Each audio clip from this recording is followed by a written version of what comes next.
Que va-t-il m'arriver après ma mort? Y a-t-il une vie après la mort? Vais-je me réincarner dans un autre corps? Irai-je au paradis ou en enfer? Ce sont les questions les plus courantes que les gens se posent lorsqu'ils pensent à la mort. Après tout, est-ce la fin de la vie ou juste le début? Une enquête menée par une chaîne de télévision américaine a montré qu'environ 80% de la population mondiale croit en la vie après la mort et que l'âme humaine est immortelle. Certains disent que lorsque le corps meurt, l'âme est libérée et dirigée vers le purgatoire, où elle paye pour ses péchés, jusqu'à ce qu'elle aille au paradis. D'autres croient qu'ils se réincarneront dans un autre corps et reviendront vivre sur terre, une fois de plus. Et il y a encore ceux qui croient qu'ils dormiront dans leur tombe jusqu'au retour du Christ. Quoi qu'il en soit, il y a beaucoup de confusion sur ce qui nous arrivera après la mort. Cependant, toute cette discussion devient inutile lorsque nous regardons la Bible qui est la parole de Dieu, car elle nous apporte les réponses à toutes ces questions de l'humanité. Et c'est pourquoi, dans la vidéo d'aujourd'hui, je vais vous montrer 5 faits sur la mort qui vont vous choquer.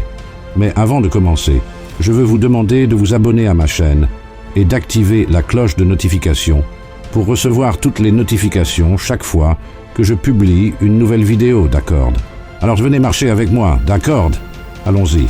Le premier fait est que les morts ne peuvent pas entrer en contact avec les vivants.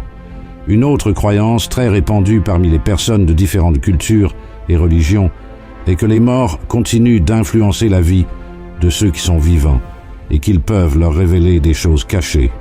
Et le film bien connu qui illustre cette situation est Ghost, mais cela ne correspond pas à ce que dit la parole de Dieu. Voyez ce qui est écrit dans l'Ecclésiaste, chapitre 9. Pour tous ceux qui vivent, il y a de l'espérance, et même un chien vivant vaut mieux qu'un lion mort. Les vivants, en effet, savent qu'ils mourront, mais les morts ne savent rien, et il n'y a pour eux plus de salaire, puisque leur mémoire est oubliée. Et leur amour et leur haine et leur envie ont déjà péri, et ils n'auront plus jamais aucune part à tout ce qui se fait sous le soleil. Cela montre que ceux qui meurent n'ont plus aucune influence ici, sur Terre, et par conséquent, ne peuvent pas avoir accès aux vivants. Par conséquent, lorsque vous entendez une histoire selon laquelle une personne décédée a envoyé un message depuis l'au-delà à une personne vivante par l'intermédiaire d'une médium ou de tout autre type de messager, ne le croyez pas, car même si cela peut être réconfortant, ce n'est pas la personne qui transmet le message. La Bible dit que Satan se transforme même en ange de lumière pour tromper les gens et les éloigner des voies du Seigneur. De plus, Jésus a raconté la parabole de Lazare et de l'homme riche qui montre qu'il y a un grand fossé entre les vivants et les morts. Donc, nous ne pouvons pas accéder aux morts et ils ne peuvent pas avoir de contact avec nous. Le deuxième fait est qu'après la mort, notre esprit retourne à Dieu. Il n'est pas rare de voir des cas d'esprit, de personnes qui errent dans le monde, prenant soin des vivants ou simplement semant la terreur et la peur dans les films et les séries. Il est également courant de trouver des histoires dans des livres, et même dans des romans d'âmes qui se sont réincarnés dans d'autres corps pour continuer leur voyage sur Terre. Mais tout cela n'est qu'une illusion, car la Bible nous assure que lorsque nous mourrons, notre corps retournera à la poussière, comme c'était le cas au début, et notre esprit retournera à Dieu. Voyez ce qui est écrit. Avant que la poussière retourne à la terre comme elle y était, et que l'esprit retourne à Dieu qui l'a donné. Et quelque chose de très intéressant que vous devez savoir, c'est que lorsque Jésus reviendra, nous serons transformés et serons avec lui dans nos propres corps, où nous pourrons toucher les personnes que nous aimons, les reconnaître et même manger. Nous serons de vraies personnes, pas des esprits désincarnés errant autour. Cela est très clair dans Luc, chapitre 24. La Bible dit qu'après sa résurrection, Jésus est apparu parmi les disciples, et en l'entendant, ils furent surpris et pensèrent qu'ils voyaient un esprit. Mais Jésus a dit, « Mais il leur dit, pourquoi êtes-vous troublés, et pourquoi pareille pensée s'élève-t-elle dans vos cœurs? Voyez mes mains et mes pieds, c'est bien moi, touchez-moi et voyez, un esprit n'a ni chair ni os, comme vous voyez que j'ai. » Et en disant cela, il leur montra ses mains et ses pieds. Comme dans leur joie, ils ne croyaient point encore, et qu'ils étaient dans l'étonnement, il leur dit, « Avez-vous ici quelque chose à manger ?» Ils lui présentèrent du poisson rôti et un rayon de miel. Il en prit, et il mangea devant eux. Le troisième fait est que lorsqu'un chrétien meurt, il va directement en présence de Jésus. Si vous avez déjà donné votre vie à Jésus et l'avez reçu comme votre sauveur, votre âme ira là où Christ est lorsque vous mourrez. C'est ce que Christ a dit au voleur qui a été crucifié à côté de lui. Aujourd'hui, tu seras avec moi au paradis. Dans la Bible, le mot paradis et l'expression le sein d'Abraham, que nous lisons dans Luc 16, 22, étaient deux expressions utilisées par les Juifs pour symboliser l'état de bonheur et de repos que les fidèles auraient après leur mort. Et dans ce passage du voleur sur la croix, Jésus affirme que cet état de bonheur et de repos est avec lui. Et dans le livre des Actes, nous lisons également que Étienne, juste avant sa mort, a vu Jésus debout à la droite de Dieu, dans le ciel, prêt à le recevoir. Alors qu'il était lapidé, Étienne a dit « Seigneur Jésus, reçois mon esprit », ce qui signifie que l'esprit d'Étienne, au moment où il quittait son corps, est allé en présence de Jésus. Enfin, nous avons aussi un enseignement de l'apôtre Paul. À la fin de sa vie, Paul était emprisonné et attendait le jour de sa mort. Mais il n'avait pas peur de mourir. Au contraire, il attendait avec impatience d'être avec Jésus et disait « J'aille le désir de m'en aller et d'être avec Christ, ce qui est de loin le meilleur ». Cela montre que Paul était certain qu'au moment de sa mort, son esprit irait être avec Christ. Ainsi, dans ces trois cas, nous réalisons qu'aussitôt qu'un chrétien meurt, il va immédiatement là où Jésus est. Le quatrième fait est que les corps des chrétiens dorment après la mort. La traduction du mot « dormir » dans la Bible a deux significations différentes. La première se réfère à la période de repos que nous avons tous quotidiennement. La seconde se réfère à la mort du corps, comme cela s'est produit avec Lazare, qui a été ressuscité par Jésus 4 jours après sa mort. Voyons ce qui est écrit dans Jean, chapitre 11.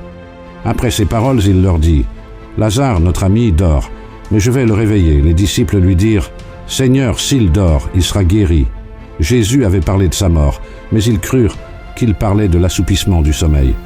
Alors Jésus leur dit ouvertement « Lazare est mort, et, à cause de vous, afin que vous croyiez, je me réjouis de ce que je n'étais pas là. Mais allons vers lui. Voyez ceci, frères. Il est important de savoir que le mot « dormir » dans la Bible s'applique uniquement aux chrétiens. Voyons ce qui est écrit dans 1 Thessaloniciens, chapitre 4. « Nous ne voulons pas, frères, que vous soyez dans l'ignorance au sujet de ceux qui dorment, afin que vous ne vous affligiez pas comme les autres qui n'ont point d'espérance. Car si nous croyons que Jésus est mort et qu'il est ressuscité, croyons aussi que Dieu ramènera par Jésus et avec lui ceux qui sont morts. » Les corps des fidèles sont décrits comme étant endormis, dans un langage symbolique très courant dans le Nouveau Testament, pour se référer au corps de ceux qui sont morts avant le retour de Jésus, et non pas à l'esprit et à l'âme. D'accord. La preuve de cela se trouve dans Matthieu 27, 52, qui dit « Les sépulcres s'ouvrirent, et plusieurs corps des saints qui étaient morts ressuscitèrent. » Et le cinquième fait est que les corps des chrétiens se réveilleront au retour de Jésus. Peut-être vous demandez-vous pourquoi nos corps physiques dorment-ils? Se réveilleront-ils un jour? Selon la Bible, oui. Dans 1 Corinthiens chapitre 15, il est écrit qu'après le son de la dernière trompette, à la fin des temps, les corps physiques de tous les chrétiens décédés seront ressuscités, transformés et deviendront incorruptibles. Ensuite, nous vivrons avec Christ et régnerons avec lui dans son royaume ici sur terre. Lisons ce que l'apôtre Paul a écrit. « Voici, je vous dis un mystère. Nous ne mourrons pas tous, mais tous nous serons changés, en un instant, en un clin d'œil, à la dernière trompette. La trompette sonnera, et les morts ressusciteront incorruptibles, et nous serons changés. Car il faut que ce corps corruptible revête l'incorruptibilité, et que ce corps mortel revête l'immortalité. Lorsque ce corps corruptible aura revêtu l'incorruptibilité, et que ce corps mortel aura revêtu l'immortalité, alors s'accomplira la parole qui est écrite. La mort a été engloutie dans la victoire. Amen, frères et sœurs. Peu importe si votre corps a été enterré dans un cimetière, s'il a été incinéré et ses cendres dispersées, s'il a été dévoré par un animal ou simplement disparu. Lorsque la trompette sonnera, toutes les particules du corps se rassembleront et se présenteront au Seigneur. Une autre chose intéressante qui se produira à ce moment-là est que les corps ressuscités se retrouveront avec les corps de ceux qui étaient vivants lorsque Jésus reviendra, et nous aurons tous des corps glorifiés comme celui de Jésus. Donc, frères et sœurs, il est normal d'avoir des doutes et des peurs concernant la mort, et une grande partie de cela se produit parce que nous ne sommes pas sûrs de ce qui nous arrivera lorsque notre vie sur terre prendra fin. Mais la parole de Dieu est très claire et nous apporte un grand réconfort concernant ce moment que nous vivrons tous tôt ou tard. La mort, mes frères et sœurs, n'est pas la fin. Jésus est mort et est ressuscité afin que tous ceux qui croient en lui puissent avoir la vie éternelle, où il n'y aura plus de mort, de douleur ou de souffrance. Par conséquent, croyez à la promesse que Christ vous fait aujourd'hui. Je suis la résurrection et la vie. Celui qui croit en moi vivra quand même il serait mort, et quiconque vit et croit en moi ne mourra jamais. Crois-tu cela? Amen. Si vous avez aimé ce message, partagez-le avec vos amis et votre famille, et abonnez-vous à ma chaîne. Que Dieu vous bénisse, et à la prochaine vidéo.